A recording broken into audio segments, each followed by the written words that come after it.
GTN media network નવા રંગરૂપ સાથે। નમસ્કાર, આપ જોઈ રહ્યા છો GTN ન્યૂઝ। ડેડિયાપાડાના ધારાસભ્ય ચેતર વસાવાનો જેલવાસ પૂરો થયો। ચેતર વસાવા રાજપીપળા જીતનગર જેલથી બહાર આવ્યા। વનકર્મીને માર મારવાના કેસમાં ચેતર વસાવા વિરુદ્ધ ગુનો નોંધાયો હતો। ત્યારે આજે ગુરુવારે બપોરના અંદાજિત 12 થી 1 દરમિયાન રાજપીપળા જેલમાંથી ચેતર વસાવાને મુક્ત કરાયા છે। કોઈ અનિચ્છનીય બનાવ ન બને તે માટે નર્મદા પોલીસ દ્વારા વહેલી સવારથી જ કડક પોલીસ બંદોબસ્ત ખડકી દેવામાં આવ્યો। ચેતર વસાવાને 18 ડિસેમ્બરે સબ જેલમાં મોકલવામાં આવ્યા હતા। 40થી વધુ દિવસથી ચેતર વસાવા રાજપીપળા સબ જેલમાં બંધ હતા। ધારાસભ્ય ચેતર વસાવાના 12 શરતોએ જામીન મંજૂર થયા તો નર્મદા જિલ્લા પ્રિન્સિપાલ સેશન જજે ચેતર વસાવાને 12 શરતોએ જામીન મુક્ત કર્યા છે। ભરૂચ અને નર્મદાની હદમાં પ્રવેશ નહીં કરવાની શરતે જામીન મંજૂર કરવામાં આવ્યા। ચેતર વસાવાનું સ્વાગત કરવા માટે કાર્યકર્તાઓ ઉમટી પડ્યા હતા। તો ચેતર વસાવા બહાર આવતા જ કાર્યકર્તાઓએ ધારાસભ્યને ફુલહાર પહેરાવી સ્વાગત કર્યું। કાર્યકર્તાઓમાં અનેરી ખુશીનો માહોલ જોવા મળ્યો હતો। મને અને મારા પરિવારને રાજકીય ષડયંત્ર અંતર્ગત અમને ફસાવવામાં આવ્યા હતા અને છેલ્લા 3 મહિનાથી મારા ધર્મપત્ની શકુંતલા અહીંયા જેલમાં છે અને મને જ્યારે નામદાર કોર્ટે સેશન કોર્ટે જામીન આપ્યા છે અને શરતી જામીન આપ્યા છે, અમે એમને આવકારીએ છીએ અને આ શરતો કાઢવા માટે આવનાર દિવસોમાં આગળની હાઈકોર્ટની અપીલ પણ અમે કરીશું। સાથે સાથે ગુજરાતની પ્રજા માટે અમે બોલીએ છીએ, આદિવાસી સમાજ માટે અમે બોલીએ છીએ। નર્મદાના પૂર વખતે અમે બોલ્યા હતા, આ વિસ્તારોમાં નેશનલ હાઈવે હોય, GIDCઓમાં જે આદિવાસીઓની જમીનો જાય છે એના માટે અમે બોલીએ છીએ, યુવાનો માટે બોલીએ છીએ, શિક્ષિત બેરોજગારો માટે બોલીએ છીએ, જે આ ભાજપ સરકારને ગમતું નથી અને એના માટે આ ભાજપ સરકાર ખોટા ષડયંત્ર બનાવીને અમને ફસાવી રહેલા છે। જે જંગલ ફોરેસ્ટના અધિકારીઓએ મારા પર ફરિયાદ કરી છે એમને ખબર હોવી જોઈએ, આદિવાસી અનાદિકાળથી આ જંગલમાં વસનારો આદિવાસી છે। આ જળ જંગલ જમીન એ આદિવાસીઓની છે। વન અધિકાર અધિનિયમ 2006 અંતર્ગત અમને દાવા હક મળ્યા છે, જે જમીનો અમે ખેડીએ છીએ અને આવનાર દિવસોમાં પણ જેને જમીન અધિકાર સનદ નથી મળ્યા એના માટે પણ અમે લડીશું। એટલે અમે ક્યારે ભાજપ સરકારથી ડરવાના નથી, ભલે અમને જેલ કરી છે પણ વધારે તાકાતથી અમે ભાજપ સામે લડવાના છે।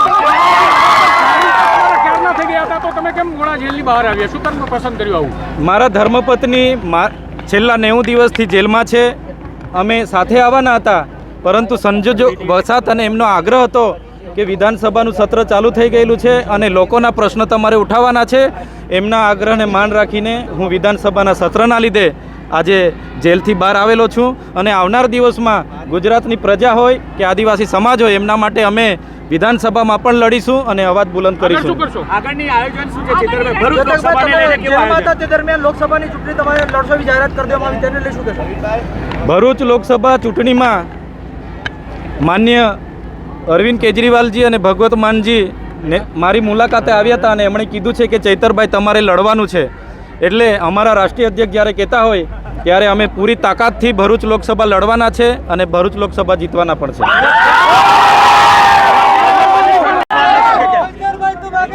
કોંગ્રેસ સાથે ગઠબંધનની પણ વાત છે। નર્મદા જિલ્લામાં આવા ઉપર પ્રતિબંધ લગાવવામાં આવ્યો છે, શું કહેશો આગળની રણનીતિ તમારી? જે નર્મદા જિલ્લામાં હું એક લોકપ્રતિનિધિ છું, મને અહીંના લોકોએ 1 લાખથી પણ વધારે મતોથી ચૂંટાયા છે અને અહીંના લોકોએ ધારાસભ્ય જેવા લોકપ્રતિનિધિ પર એના વિસ્તારમાં એના ઘરે પ્રવેશ બંધી એ તો દુઃખની વાત છે। આજે દેશની લોકશાહી ખતમ છે પણ અમે લોકહિત માટે અને લોકશાહી બચાવવા માટે પણ લડીશું અને જે પણ શરતો છે એને નાબૂદ કરવા માટે અમે નામદાર હાઈકોર્ટમાં આગળ પિટિશન કરીશું।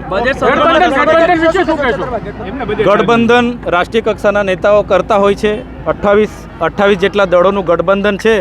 આવનાર દિવસોમાં અમે ગઠબંધનમાં રહીને લડીશું અને ભરૂચ લોકસભા હોય કે બીજી ગુજરાતની બીજી લોકસભા હોય, ગઠબંધન જે પણ નક્કી કરશે એ અમને માન્ય રહેશે ને એ રીતના અમે આગળ વધીશું। પટેલ ટ્વીટના માધ્યમથી કહે છે કે છોટુ વસાવા મને સહકાર આપવાના છે આદિવાસી। મુમતાજબેન પટેલ સ્વર્ગીય અહેમદભાઈ પટેલના પુત્રી છે અને ઘણું સામાજિક કાર્ય પણ કરે છે, એ લોકોની વચ્ચે પણ કાયમ રહેતા હોય છે। સ્વાભાવિક છે કે એમણે પણ લોકસભા લડવાની છે, પરંતુ ગઠબંધન જે પણ નક્કી કરશે એ ગઠબંધનની આખરી નિર્ણય હશે એ રાષ્ટ્રીય કક્ષાના નેતાઓ નક્કી કરશે એ પ્રમાણે અમે આગળ વધીશું. અમારી હાલના તબક્કે ભરૂચ લોકસભા લડવાની પૂરેપૂરી તૈયારી છે અને અમે મજબૂત ઉમેદવાર પણ છે.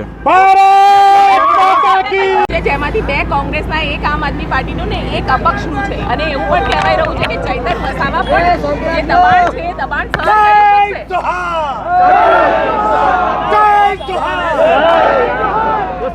શકશે. હવે અપક્ષના ધારાસભ્ય કે કોંગ્રેસના ધારાસભ્યએ ભાજપની દબાણવશ આવીને રાજીનામા આપ્યા હશે. ભાજપે અમારા પણ સામ દામ દંડ ભેદ નીતિ અપનાવી જ છે. આ પણ એક રાજકીય ષડયંત્રનો ભાગ જ છે. પણ ચૈતરભાઈ વસાવા આદિવાસી સમાજમાંથી આવે છે, જે સમાજે અંગ્રેજોને પણ અહીંયા હંપાવ્યા હતા. બિરસા મુંડાના અમે વંશજો છે. અમે ક્યારેય ભાજપ સામે નમવાના નથી, પણ પૂરી તાકાતથી અમે ભાજપ સામે લડીશું. પોલીસે એક ઉપજાવી કાઢેલી વાર્તા છે. પોલીસે એવું કીધું છે કે આ માથાભારે શખ્સ છે, તમસી મગજનો માણસ છે, જાનમાલને નુકસાન કરે છે અને ડીગાપાટુનો વારે ઘડીએ માર મારે છે. હવે આ લોકોએ મને ચૂંટ્યો છે તો કોને મેં ડીગાપાટુના માર મારું છું ભાઈ? કોના જાનને, કોના માલને મેં નુકસાન કર્યું છે?